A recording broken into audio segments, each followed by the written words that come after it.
시작하겠습니다. 성부와 성자와 성령의 이름으로 아멘. 기도하겠습니다. 하늘에 계신 우리 아버지, 아버지 이름이 거룩히 빛나시며 아버지의 나라가 오시며 아버지의 뜻이 하늘에서와 같이 땅에서도 이루어지소서. 오늘 저희에게 이러한 양식을 주시고 저희에게 잘못한 일을 저희가 용서하오니 저희 죄를 용서하시고 저희를 유혹에 빠지지 않게 하시고 악에서 구하소서. 아멘.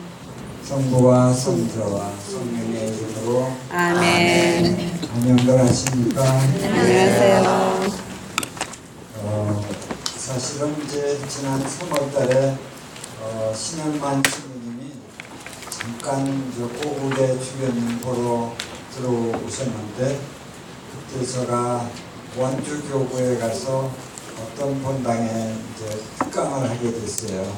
그래서 거기 신부님이 신현만 신부님 만나갖고 내가 이제 밴쿠버에 방학 시즌에 좀 와서 한 달 있겠다 하는 말을 전해서 그때 만나갖고 이왕 여기 밴쿠버에 오게 되면 그 기간에 우리 신자분들과 성서 공부해주면 좋겠다. 그래서 저한테는 아주 말할 수 없는 행운이죠. 여기 와 계신 신자분들을 배울 수 있는 것만 해도 저한테는 아주 행운이고 그런 차제에 또 그래도 우리 신자분들에게 사도행전을 강의하면 좋겠다 하는 마음을 갖고 왔습니다. 그래서 올 9월 달부터 인천교구 가두리회관에서 평신자분들 성서 공부하시는 분들 거기다 200명 내지 300명 모여요.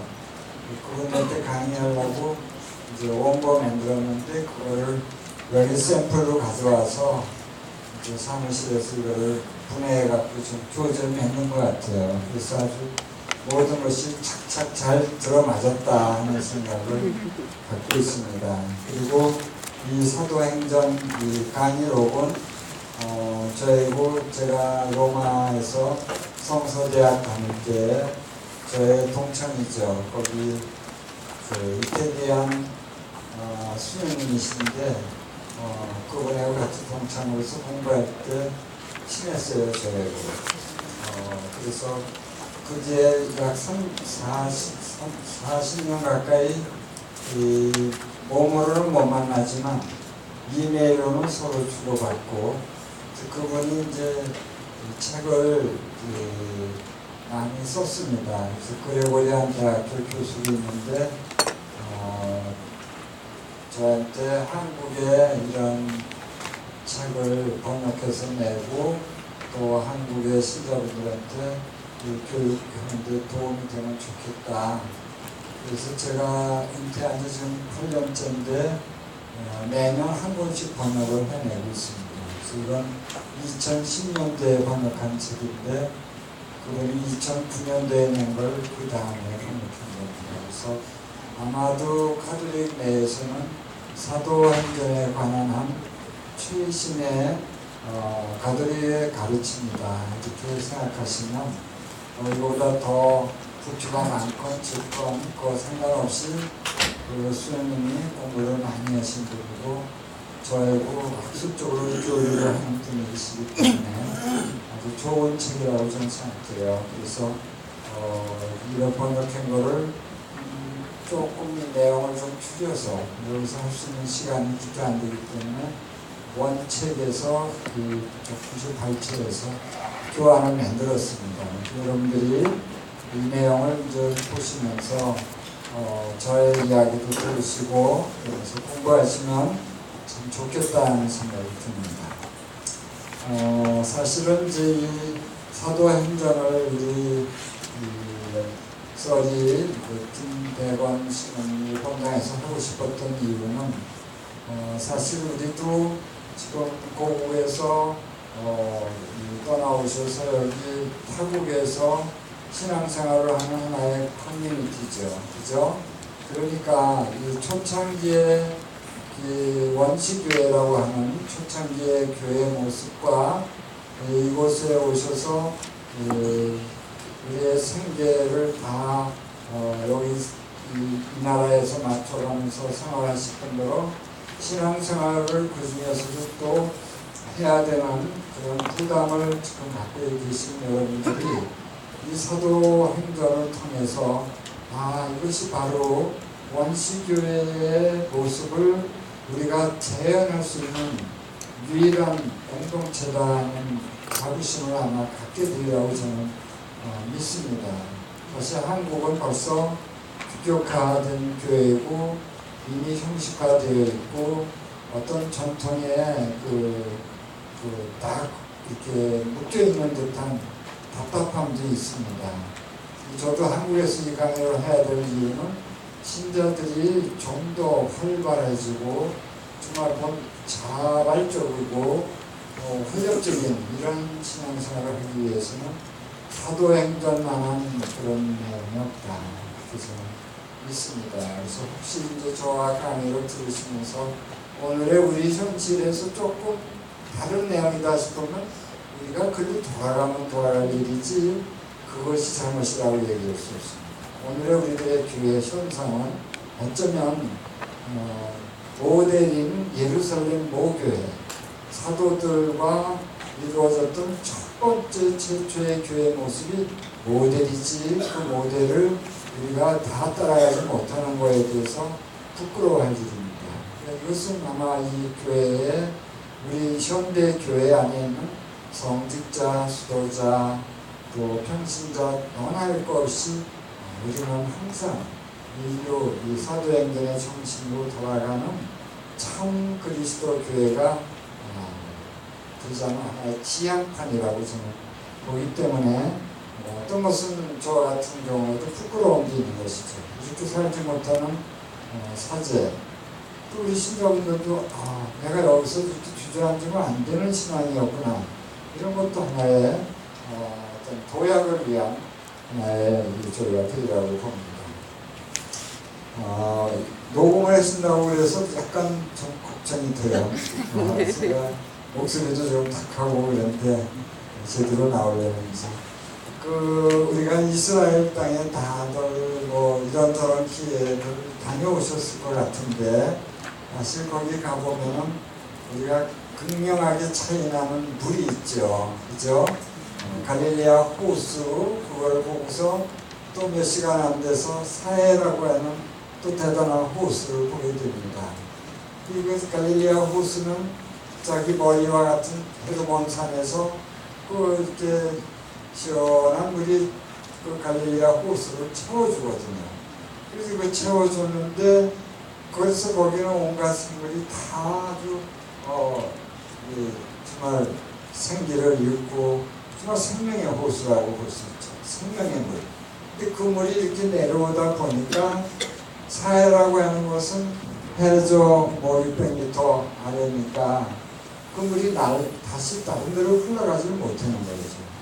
거기 쌓이니까 그 물이 어떻게 보면 죽을 사자에 해당하는 사해라는 말로 쓰고 있지만 사실은 성경에서는 사해라는 말 쓰지 않죠. 소금 바다, 이렇게 소금 호수 이렇게 말을 합니다. 그러니까 어떤 의미로 보면 교회는 언제나 둘 중에 하나를 택하는 거예요.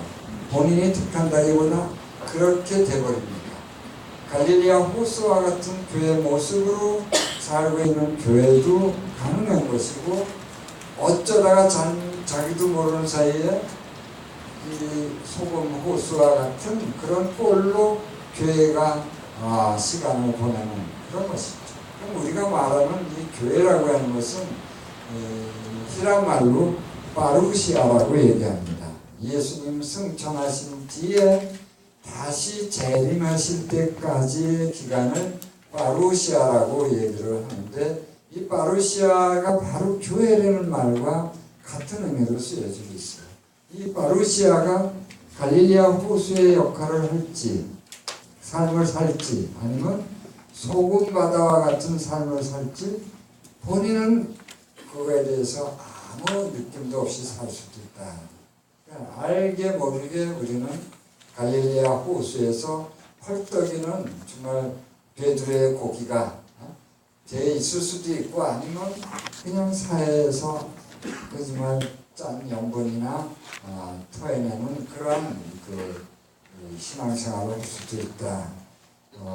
저도 이 신부 본당 신부 할 때 보면 성당을 저는 3번 줬습니다. 주교님이 신조 성당 하라 그러면서 3번 줬는데 신자들에게 진짜 미안한 건 뭐냐 하면 돈 내라고 하는 것이 미안한 게 아니에요. 어차피 본당이 새로 나면 신자분들은 돈을 내주십니다. 그것 때문에 제가 미안한 게 아니고 성당을 짓고 성당은 건물을 짓기 위한 그 목적이 최종 목적이 아니죠. 그 성당 안에서 신자들이 하느님의 메시지를 듣고 그것을 기쁘게 받아들이고 그것을 생활하고 그것을 남에게 전할 수 있는 그 베이스먼트가 돼야 되는데 그렇지 못한다는 거예요. 성당에 집되는 신자들이 막 돈도 내고 오히려 더 열심히 합니다. 짓고 나서 맥 풀린 사람처럼 신부님도 맥 빠지고 신자들도 이 성당 건물 외전할 정도로 맥 빠집니다. 그렇게 몇 세월이 가는데 다음 집주인 신부는 그렇게 하고 살짝 도망가듯이 다른 데로 가버려요. 그럼 다음 친구는 또 와서 빚 갚으려니까 신자들 들들 볶지 메시지는 하나도 제대로 못 주는 거예요. 그러니까 성당을 지은 보람은 사실은 뭐예요? 하느님 말씀 안에서 그들이 삶의 모든 그 구원의 행위에 참여함으로써 오는 보람인데 그건 아무도 주지 않으려고 그러고 건물만 짓는 것을 마치 할 일을 다 하는 것처럼. 교회는 그게 아니다. 그런 면에서 우리가 교회 삶이라고 하는 것은 건물로서의 교회도 있지만 그 건물을 통해서 우리가 하느님 말씀이 숨쉴 수 있게끔 우리가 살아가는 모습이 제일 중요한데 그것의 모체를 우리는 예루살렘 모교회에서만 우리가 찾아볼 수 있다. 그래서 그런 면에서 우리가 바로 사도행전을 공부를 하게 됩니다. 우리가 갖고 계신 페이지 3쪽 그 책에도 같은지 모르겠어요. 3쪽에 보면 전체를 하나로 보는 눈이다 하는 제목이 있죠. 그래서 우리가 성경을 복음서다 하면 4가지 다 알고 계시죠. 마태복음, 마르코복음, 루카복음, 요한복음 이렇게 4가지를 알고 계십니다. 근데 이 4가지 책이 다 똑같지는 않아요. 왜 똑같으면 뭐 한 권만 내고 말죠. 근데 이 4가지가 있는데 그냥 눈으로 봐서 쉽게 구분될 수 있는 것이 뭐냐면 시작부터 예수님의 죽음, 부활까지 이야기가 많은 경우 겹치거나 유사합니다. 그래서 이걸 우리는 공관복음서라고 얘기를 하는데 특별히 마테오, 마르코, 루카를 공관복음서 함께 본다, 공통되게 본다 하는 뜻에서 공관복음서라고 얘기합니다. 그 요한복음서는 한 발짝 더 나가서 보다 신비적이고 신학적인 복음서다 해서 요한복음서는 이제 따로 얘기를 했지만 그러나 대체적인 예수님의 공생활에 대한 소개하는 그 순서는 일정합니다. 그런데 끝에 가서 보면은 마태복음에서는 그렇게 얘기합니다. 당신이 부활해서 너희들을 갈릴리아에 있는 산으로 오너라. 거기서 내가 너희들을 만나겠다. 그래서 부활하신 예수님이 부활하신 모습으로 11 제자와 갈릴리아 산에서 만납니다. 돌아가신 데는 어딘지 아시죠? 예자가 들어가는데 예자 예루살렘이야. 앞으로 2개까지 가르쳐 드릴 거예요. 7까지 돌아가셨습니다. 예루살렘입니다. 예루살렘에서 돌아가셨지만 부활하신 뒤에 나를 보려면 갈릴리아 호수 그가 있는 그 산으로 오너라. 거기서 내가 너희를 만나겠다. 해서 갈릴리아입니다. 또 마르코는 어떻게 되냐면 내가 부활하면 너희들보다 내가 먼저 갈릴레아에 가 있겠다. 글로 오너라. 이렇게 초대하는 말로 끝납니다. 그러니까 갈릴레아라는 말로 지금 귀결이 똑같습니다. 또 요한복음서도 예수님이 부활하신 뒤에 베드로와 친구들이 낙향합니다. 어디로? 갈릴레아 호수로. 원래 어부였으니까. 그로 낙향해서 아침에 동이 터오도록 낚시질을 했는데 그물에 잡힌 게 하나도 없었어요. 그래서 예수님이 뭘 잡았니? 그러니까 못 잡았습니다. 누군지도 못 알아보면서 배 오른편에 그물을 쳐라. 그래서 스승님이 부활하신 모습을 그들이 최초로 보게 되는 것이 갈릴레아 호수입니다. 그러면 결과적으로 마테오, 마르코, 요한은 부활하신 예수님의 만남 장소가 갈릴레아입니다. 돌아가시기는 예루살렘. 그런데 루카복음서는 그렇지 않아요. 예루살렘에서 돌아가셨지만 그분이 승천하실 때 또는 식탁에 승천하시기까지 40일 동안 같이 지냈어요. 부활하시고. 그 40일 동안에 식탁에서 늘 말씀하시기를 너희는 내가 하늘에 오를 때 이 예루살렘을 떠나지 말고 이 다락방에 그냥 앉아서 기도하라. 그러면 나 대신 너희들에게 파라클리토 성령을 보내겠다. 그렇게 약속을 하셨어요. 그래서 그 사람들은 갈릴레아로 간 것으로 안 나옵니다. 루카복음서야말로 그냥 예루살렘에서 부활하신 분도 만나고 승천도 바로 예루살렘의 산에서 올리브산에서 떠내보내고 다시 또 다락방에서 성령 강림을 체험하게 됩니다. 그러니까 이건 루카만의 아주 특징을 얘기하는데 결국 루카복음서와 또 그 뒤에 나온 우리가 공부하려고 하는 사도행전의 모습은 어떤가? 한 사람이 써놓고 1권, 2권 시리즈 형태라고 볼 수 있습니다. 그래서 루카복음에서는 예수님이 주인공이에요. 그래서 예수님의 공생활에 대한 것이 1권이라면 예수님의 이제 다음 계승자들이 누구예요? 사도들이지 않습니까? 사도들의 이야기가 바로 이어지는데 바로 1권에서는 예수님이 주체. 우리가 잘 알고 계시듯이 성자입니다. 성자. 성부, 성자 했을 때 성자. 사도행전에서의 주체는 누군가 하면 성령. 성령의 감도를 받았던 그 당시에 용감해진 사람들이 바로 베드로와 다른 11제자들, 그 뒤에 이어지는 부제들, 또 열심했던 그 당시에 여인들, 이런 분들이 이제 사도행전에 거의 반을 차지하고, 그 다음에 후반부에 가면은 그 성령으로 인해서 완전히 사람이 달라진 사람이 있어요. 가짜들하고 오짜들하고 바오로가 나머지를 다 채우는 거예요. 그러니까 이 사도행전 안에서 베드로, 부제들, 또 봉사자들, 동시에 바오로, 또 바오로를 도와줬던 많은 여인들, 형제들이 이 초대교회를 어떻게 살았는가를 보여주고 있습니다. 거기에 유감스럽긴 하지만 정식으로 거기에 나오는 인물들 속에는 사제니 이 수도관이 그런 의미는 거기는 없어요. 오로지 사도들 이야기와 부제들 이야기 그리고 일반 신자분들 이야기가 주를 이루고 있다. 그 뒤에 이제 이 사제직인이 이런 것들은 이제 세월이 가면서 교회가 이렇게 받아들인 제도라고 볼 수 있습니다. 자, 예수님에 대한 이야기가 루카복음이라고 그랬으니까 루카복음에서 예수님의 공생활은 어디서 시작했는가?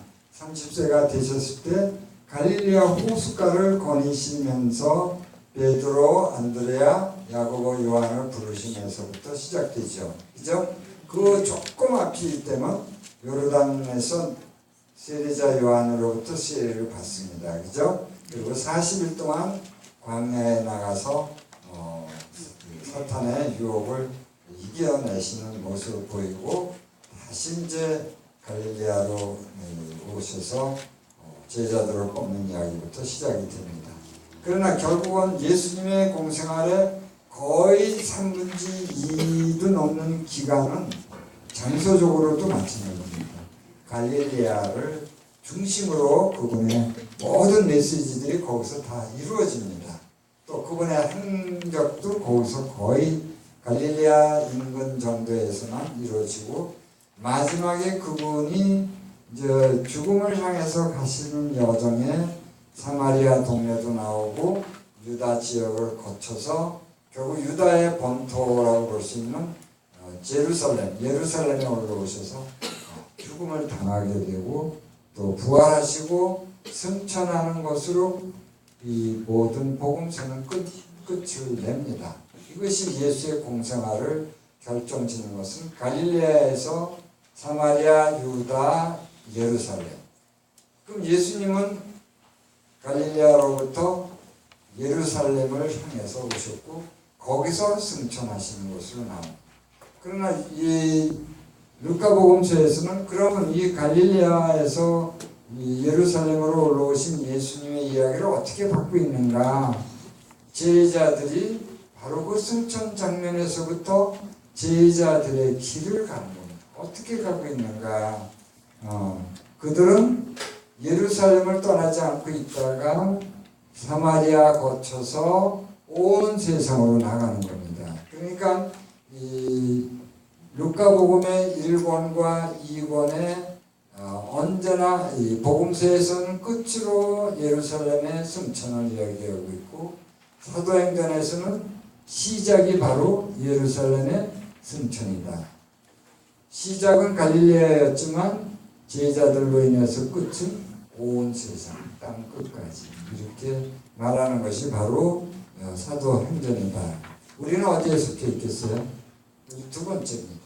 예루살렘에서 비롯된 이 교회가 대한민국까지 또 여기 캐나다 서울까지 온 세상에 퍼져나가는 모습. 우리가 지금은 사도행전의 후속판이 바로 우리들이다 하는 생각을 자연히 갖게 됩니다. 그래서 이 시리즈라고 하는 의미에서 사도행전을 쓰신 그 루카는 루카복음에서도 첫 번째 말이 테오필로라고 하는 이름을 쓰고 있어요. 또 사도행전에서도 사랑하는 존경하는 테오필로스는 테오라는 말은 하느님이라는 말이 되겠고 필로스에는 사랑한다.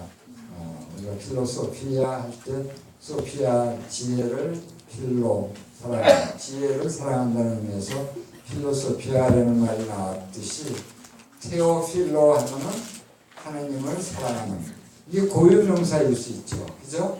고유명사이면은 테오필로라는 본명을 가진 신자. 그러나 그 뜻을 보면은 하느님을 사랑하는 사람이니까 그것이 바로 우리 신자들의 보편적인 이름을 얘기할 때 크리스찬이라는 말 있기 전에는 아마도 테오필로라는 말 자체가 바로 신자를 의미한다 이렇게 볼 수가 있습니다. 그러니까 루카복음서는 처음서부터 하느님을 사랑하는 사람을 대상으로 루카복음서도 썼고 사도행전도 썼구나 하는 것을 마음에 두실 수 있습니다. 자, 이제 이 예수님을 얘기할 때 루카는 어떤 순서를 얘기하는가 하면 그분은 이렇게 우리 책에도 제가 그렇게 써놨습니다. 그분은 행동과 말씀에 힘이 있는 예언자 하셨습니다. 그분은 하느님께서 여러 가지 기적과 이적과 표징으로 여러분에게 확인해 주신 분이십니다. 이분은 예수님에 대해서 뭘 먼저 얘기하냐면 말씀, 우리는 예수님을 말씀이라는 걸 강조하는 요한복음서도 읽고 있지만 루카가 얘기하는 것은 예수님에 대한 그분의 비중을 어떻게 두느냐면 행적과 말씀. 행적과 행적을 먼저 이야기하고 있다는 거. 그러니까 이 루카복음서에 보면은 치유 기적에 해당되는 이야기가 많아요. 액션에 해당되는 것이. 그리고 요한복음서는 이 다음에도 읽어보시면서 말씀이 생기는 마태복음 역시 말씀. 그에 비해서 루카복음서는 행동과 말씀 이런 비중을 우리가 볼 수가 있는데 이제 루카는 이 사도행전 두 번째 책을 쓰면서 바로 아까 말씀드렸던 테오필로라고 하는 인물을 통해서 테오필로에게 말하고 싶은 내용이 무엇인가? 예수님이 직접 말하시는 것. 그 다음에는 예수님 대신에 성령으로 오신 분이 성령이 예수님의 말씀에 어떻게 실제화되는가, 구체화되는가 그걸 얘기하기 위해서 루카복음서나 사도행전이나 그 다리 역할을 해주는 것은 이제 바로 이 테오필로라고 하는 인물에서 나올 수 있습니다. 자, 그러면 이 사람들이 일반적으로 상식적으로 생각할 수 있는 것은 한 번 죽었던 사람, 한 번 죽은 사람이 다시 살아난다고 하는 것에 대한 말이 성립되지 않죠. 그런데 물론 예수님의 제자들 역시 한 번은 봤습니다. 나자로가 소생한 것을 경험하긴 했지만 스승이 다시 부활하셔서 자기들과 같이 대면하게 되리라는 생각을 못하는 사람들에게, 그러니까 이 부활이라고 하는 말 자체에 대해서 부정적인 그 사람들에게 제자들은 부정만 해서 끝나는 일이면 좋은데 예수의 부활을 부정해버리고 나면 자기들의 이제 존재 가치도 더 이상 예수와 아무 상관이 없는 그들이 되니까 그들의 신세도 매우 초량맞게 되는 것입니다. 예수님이 부활이라고 하는 걸 상상할 수 없지만 부활만 되면 자기들의 마음 상태는 다시 뭔가가 힘이 날 텐데 여기에 맞닥뜨렸을 때 다른 모든 복음서가 다 스승이 죽고 나서 다 허탈해하고 공허하고 정신적으로 방황하게 되는 것을 다 소개하고 있습니다. 유일하게 이 루카복음만이 그 시리에 빠져있는 그 사람들에게 다시 살만 나게 해준 것이 바로 예수 부활이라고 하는 것을 사도행전을 통해서 아주 세심하게 이렇게 표현해주고 있습니다. 다른 것들은 좀 거칠어요. 예수 부활 사건을 전하는 것이 상당히 논리적이고 어떻게 보면은 그대로 받아들여라 하는 식의 표현이라고 보는데는 루카복음은 상당히 아주 인간적이라 그럴까? 세상에 인간적이라는 말을 쓸 수 있는 말이 언제 쓰는지 알아요? 먹는 이야기일 때가 제일 인간적이에요. 먹는 이야기일 때가 제일 인간적이에요. 그래서 예수님이 부활하신 모습으로 말하자면 다른 복음서에서 이 다락방에 이렇게 숨어갖고 자기들도 또 잡혀 죽을까봐 전전긍긍했는데 문도 안 잠궈놨는 데 쓱 들어오셔서 너희에게 평화가 있기를, 이건 기절하고도 초풍할 노릇이잖아요. 유령이 나타나는 걸로밖에 더 느껴지겠어요. 그런 식의 표현이 아니라 루카복음서는 그렇지 않다는 거예요. 또 사도행전이 그렇게 표현을 합니다. 그분이 나타나셔서 같이 무언가를 먹는 거예요. 먹는 거만큼 인간적인 거 없습니다. 여러분들 혹시 본당 신부 초대했을 때 저는 약간 좀 빼딱한 신부긴 한데 그래도 오셔서 차려놓은 거 덕죽 잘 잡수면 우리 신부님 참 인간적이요 이렇게 표현할 수 있어요. 근데 저같이 하는 것도 하나도 없고 맹물이나 주십시오. 이 맹물 먹고 그냥 나와버리면 아유 밥맛 없다. 사실 지금부터 구인부터 해야 되겠다. 인기 맞추고 빨리 가시고 아마 그렇게 보통 표현할 수 있습니다. 이 먹는 얘기가 사실 사도행전에서 처음에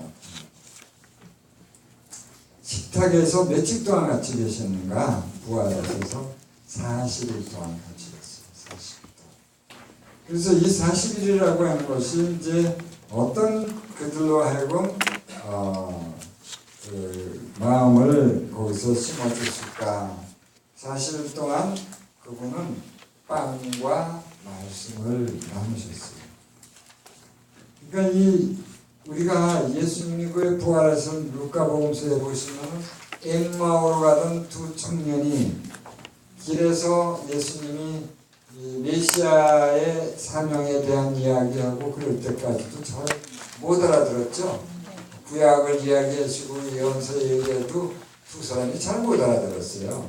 이 사람이 보통 사람 같지는 않은데 만만치는 않은데 느닷없이 나타나서 말 걸고 그랬을 때도 예수님이 부활한다는 걸 부활했다는 그거를 믿지 않았었어요. 근데 식탁에 들어가서 어떻게 했어요? 빵을 나눌 때 부활하신 예수를 만나고 있다는 것을 그렇게 느끼는 겁니다.